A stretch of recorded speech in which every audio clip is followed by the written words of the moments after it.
Cool. Well, thank you both for joining us, and thanks everyone for hopping on our IG Live today and bearing with us while we kind of navigate the throes of the internet. Super excited to be chatting with everyone, and I'm gonna let Candace introduce herself and take us away this morning. Hello, hello. Should we give it just a couple more minutes to Yeah. see if a few more people pop into our live? I see Absolutely. we're growing in numbers. This is awesome. Thanks everyone for joining. Hello, hello. Nice to see everyone today. Maybe we'll kick it off. Yeah, absolutely. Cool. Thanks so much for everyone for joining us today on our live. We're so excited to have three amazing female founders today. I'll introduce everyone. We have Dianna Dar, who's the founder and CEO of Cult Crackers. Kimberlie Lee, co-founder of Prime Roots. And I'm over here with Margaret Coons, who's our founder and CEO over at Nuts for Cheese. So I'm Candace. I'll be your host for the day. We're going to introduce everyone. We'll ask some questions, and then we'll welcome you to submit any questions that you might have in the live, and we'll go through them at the end. So let's start with just a round of introductions, and just tell us a little bit about yourselves and your brands. Awesome. Do you want me to go first? Sure. Awesome. Well, hi everyone. Thanks so much for joining, and super excited to be here with two other founders that I admire so much. My name's Margaret. I'm the founder and CEO at Nuts for Cheese. So we make organic and dairy-free and fermented cheeses and butters and cream cheeses out of organic cashews. We're sold nationally in Canada and the US, and lots of great retailers across both countries, and excited to be chatting with these two today. Great. Why don't you go next, Kim? All right. Well, hi, everyone. I'm Kim. I'm co-founder and CEO of Prime Roots. And at Prime Roots, we're making meats from koji, which is a Japanese fungi.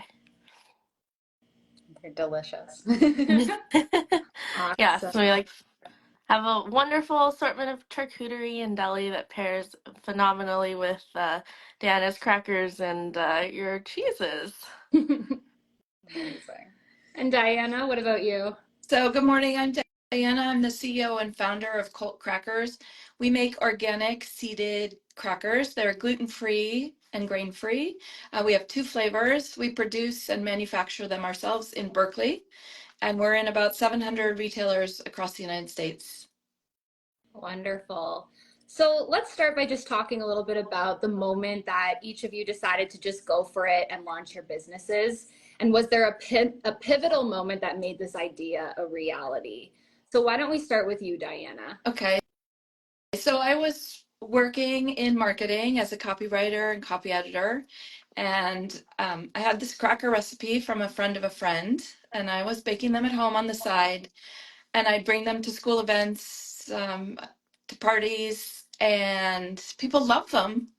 And I kind of knew when people started asking me to make them and they wanted to buy them from me directly, I thought, oh, maybe there's a business here. And it took off from there. Amazing. And when was this? What year? 2017, so almost 7 years ago. Awesome. And what about you, Kim? So Prime Roots also started 7 years ago. Fun fact, Dianna and I are apparently neighbors. And we're also in Berkeley. Prime Roots is born out of the UC Berkeley Alt Meat Lab, where I learned really about the impacts of animal agriculture on our planet. And I did some back of the math calculations, oh wow, to sustain our love for meat, we're gonna need 7 or 8 planets to grow all the crops to feed all the animals, and we don't have that. So it felt like a really pressing issue, and so I started Prime Roots really from this very mission-driven approach, but wanting to make products that really taste great. My mom's a chef, so really coming at it from a culinary angle and making something that, I think all of us care a lot about, making really good food that's wholesome and delicious and cuts out a lot of the conventionally, kind of dirty ingredients that are found in our categories. Well Well, that has definitely a lot of synergies with our story as well. Did you want to elaborate? Sure. Yeah. Well, I've been a plant-based consumer and eater for a long time. I first became vegetarian when I was 12 and went vegan when I was about 19. And during my undergrad, I was working, I ended up working at a vegan restaurant, kind of grew my way through the restaurant, ended up working as a chef doing a culinary program following my undergrad, and, became super passionate about creating high quality, delicious foods that, actually tasted good and could become more widely available for consumers. So I thought, I was just going to do a farmer's market for the summer. I'd been making these cheeses for the restaurant and trying out different recipes, getting kind of real time consumer feedback, and they became super popular. And so went to the farmer's market in May of 2015. So we're just over 8.5 years old now, and started selling them there, and then started, getting requests from local restaurants and retailers who wanted to carry the product. So similar to you, Diana, just kind of going with the requests and kind of moving on the momentum, and now it's been almost 9 years. I love how all these businesses are similar in age and all kind of started from very humble beginnings. My first question is for you, Kim. Prime Roots was recently featured in the Netflix docuseries called You Are What You Eat, a twin experiment. Big congratulations on that. Can you talk a little bit about that experience and the overall response that you've seen? And what are people really looking for in plant-based meats? Yeah, the experience was amazing. The producing team is just so passionate about the mission and aligning around, how plant-based products are not just for vegans and vegetarians, but they're for a wider audience. There's so many reasons to be plant-based or eat plant-based products. And I think the documentary does a really good job of like illustrating kind of more from a health angle why that is, and it's perfect for us because like we're balancing at Prime Roots really a product category that is really fundamental to like American culture and deli culture. I mean, most Americans will eat a sandwich every single day, and so it was a great way to highlight it's like you can have your favorite foods and have it in a better way, better for you, better for the planet. So I thought they did a really, really great job, and it was just such an awesome experience. And we've been really overwhelmed by the response, and we're just so grateful that everyone is really supportive and excited for us to launch wider in 2024. Well said. What a great opportunity to be part of that docu-series, and so glad that people are discovering your products through it. I will turn it over to you, Diana, at Cult Crackers. So you're a small business with a mighty team of 4 women. You hand bake and hand package your crackers in the San Francisco Bay Area. Simple organic ingredients like seeds and cassava flour.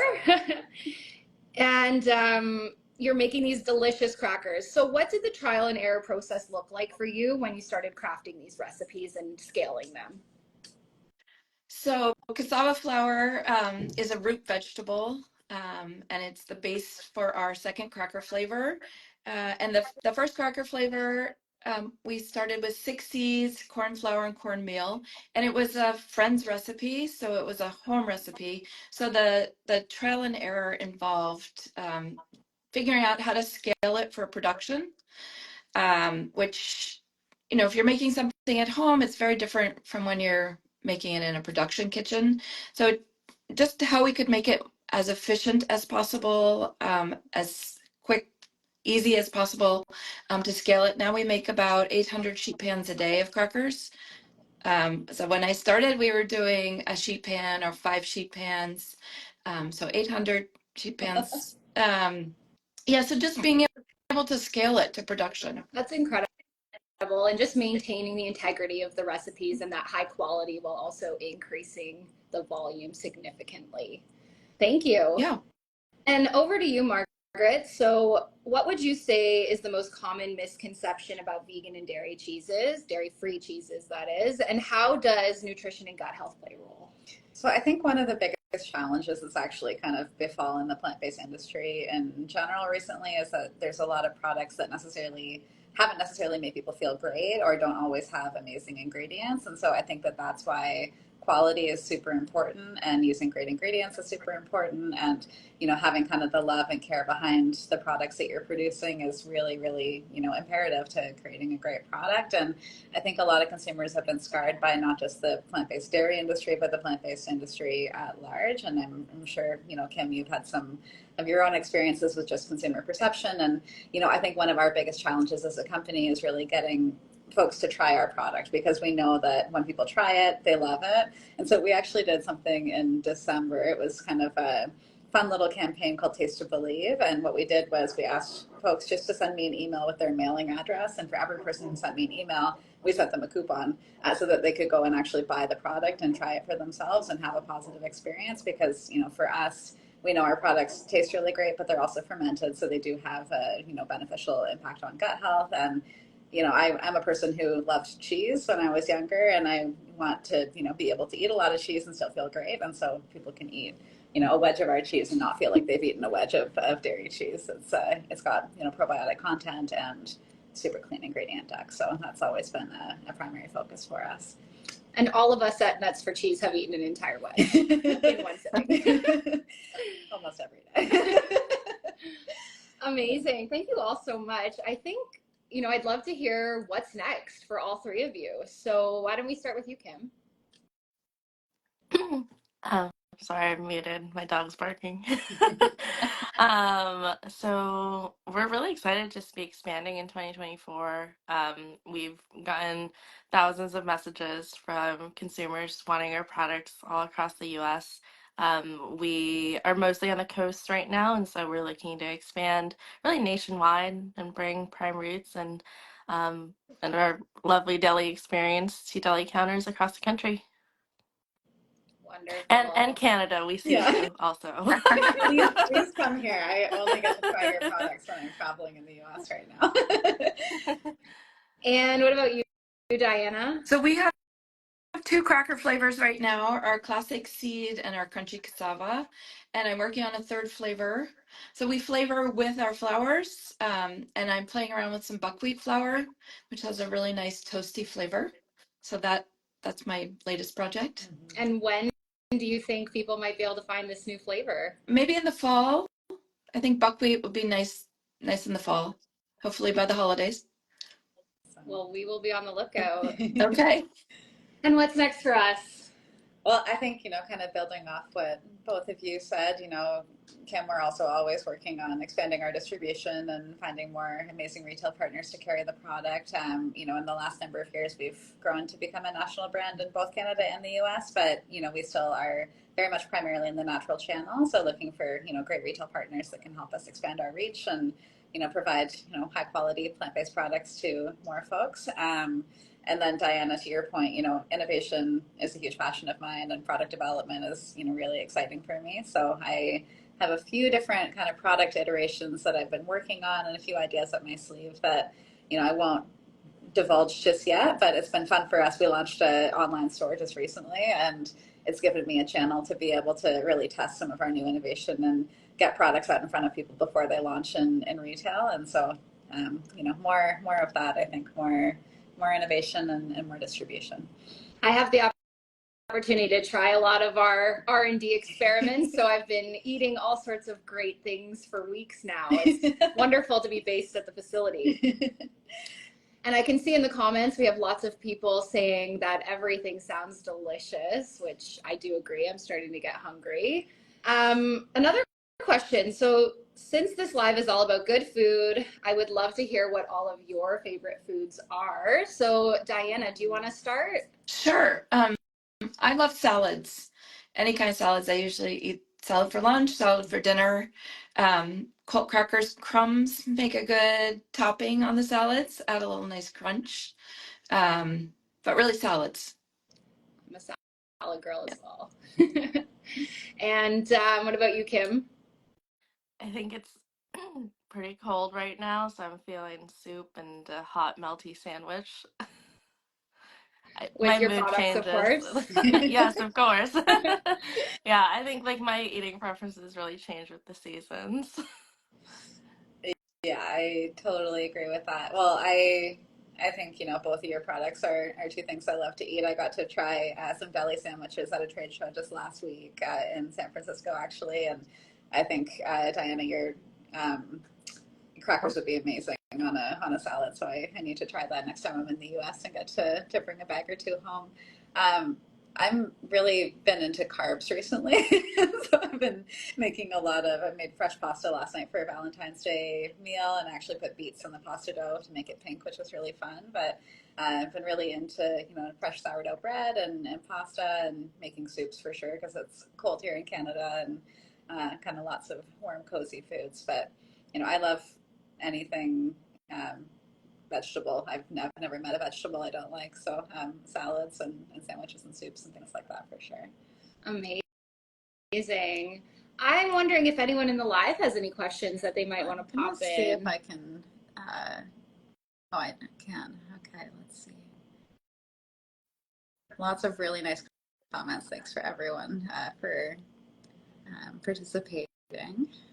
I have a question for the two of you, just from a manufacturing standpoint, and this is something that I get asked a lot and think about is like, what are some of the kind of scrappiest things that you've had to do to grow the business, and if you have any kind of fun stories from you those kind of scaling experiences. Dianna, I'm sure going from one tray of crackers a day to 800 is a pretty significant scale up.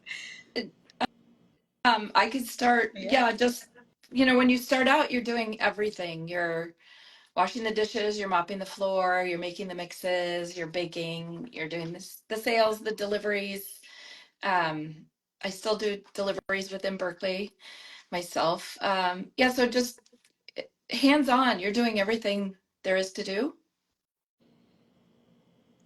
We feel that. What about you, Kim?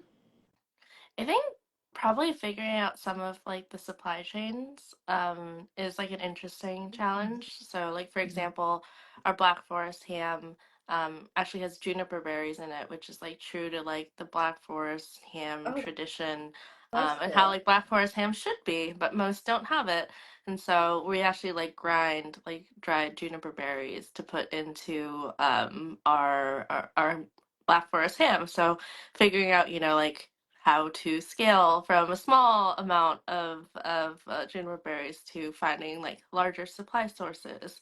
So things like that always pop up. Yeah.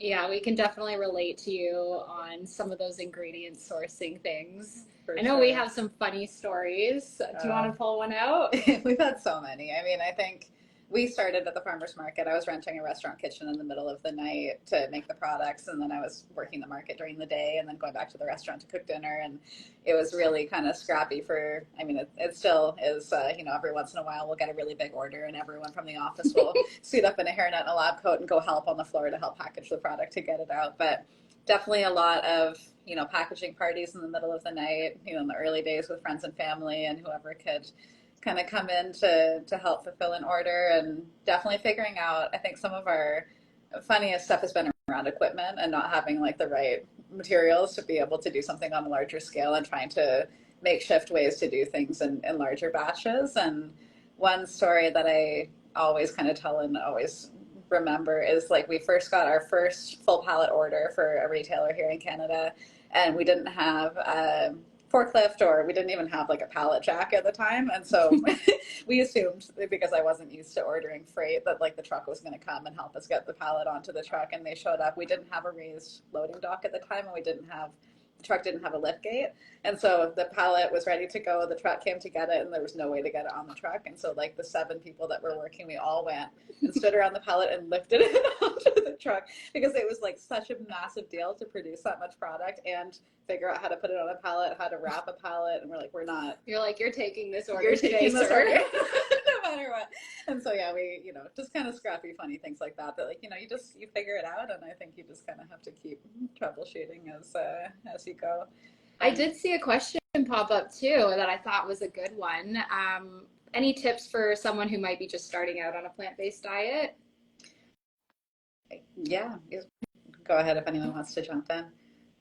I think like it's not as hard as most people think. Like you don't have to change your diet at all. Like there are such great alternatives like cheese, like nuts for cheese. You all do a great job at every cheese really that anyone could want for any application, whether it be like meats in a sandwich. There are like so many protein options out there. And so I think a lot of people hyperfixate on like, oh, will I get enough protein or can I only eat salad? You can really eat whatever you eat normally in the foods that you love and make those swaps. So it's just about discovering those products. Yeah, the category has grown so much that there's a number of amazing alternatives out there for you.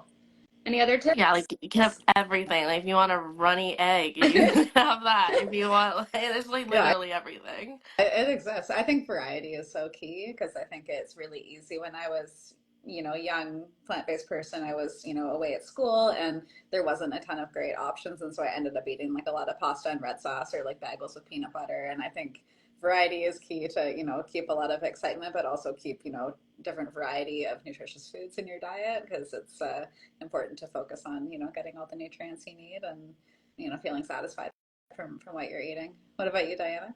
I think there's so much great innovation out there.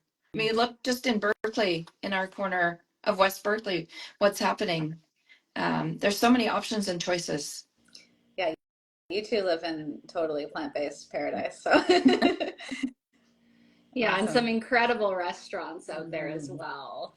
I saw another question that was a bistro looking to purchase products and how we would recommend that they buy them. And we were talking about this a little bit prior to the call. I think we all kind of work with distributors. Some of us work with a direct model shipping to stores, but another way you can purchase a couple of our products is on Faire. So we're brand new to the platform. We're figuring that out. But I know Diana uses Faire quite a bit, and Kim, you do as well, I believe.